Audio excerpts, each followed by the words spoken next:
Welcome to this first story in Your Memories, My Stories. We're going to look at some of the most beautiful moments in Indian cricket and tell you the stories around those. And we're going to start with the 16th of November 2013.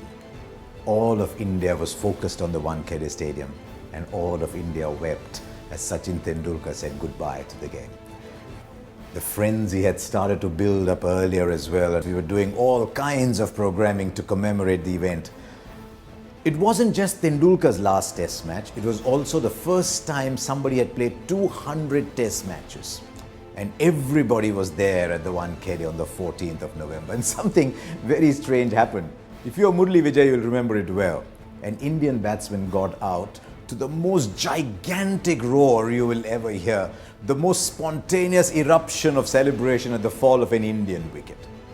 Because it meant that Tendulkar was, maybe for the last time then, you didn't know it was going to be, making that walk down the steps of the Wankhede Stadium and out in the middle. And I remember sitting in that commentary box and saying, please Sachin, do well.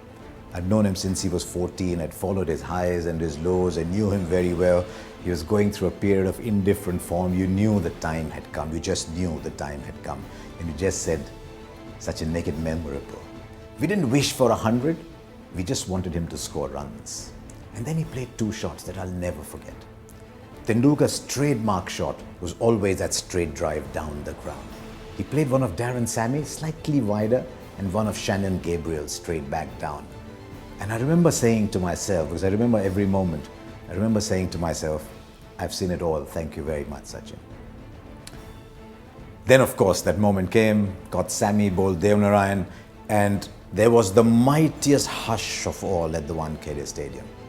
And then slowly the applause started because he just knew he was walking off for the last time. November 16th came and you didn't know it was going to be the last day. It just started to feel like that.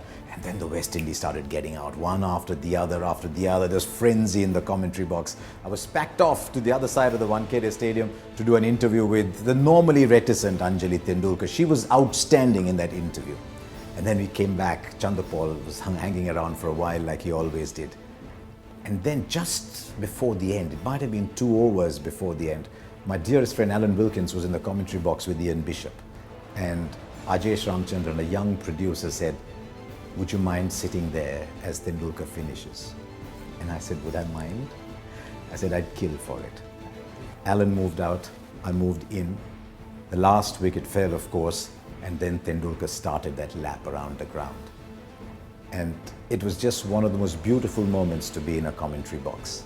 Ian Bishop said a line and pulled back, and I'll remain forever grateful to Bish because he just realized that this was the moment of someone who knew Tendulkar, but also this was a moment that belonged entirely to Sachin Tendulkar. Then that speech, Ian Bishop almost wiped a tear and he said to me, I wish every young man in the world who wants to play cricket listens to this. It came as no surprise to me at all that Tendulkar went back and touched in reverence the turf at the Wankhede Stadium. And then of course that speech. He said afterwards, he said he remembered a moment when he had delivered a speech, he had forgotten to say thank you to Anjali. And so he brought a paper out, he remembered everybody. If you watch that commentary clip again, you'll realize that all of us are fighting back a tear. And as he walked up the steps, and I remember saying, goodbye, great man, my voice chokes a little bit as well. It was just so, it was an expression of the love of a nation for somebody. We were all given commemorative blazers that day, and that's why I've chosen to wear this one. I'm never going to give it away to anybody at all. SRT 200 was 200th test. But something else happened. As Tendulkar walked back after getting out, the next man in was Virat Kohli. He hit his first ball for 4, and you knew that the baton had been passed. It was a wonderful time to be at the Wankhede Stadium.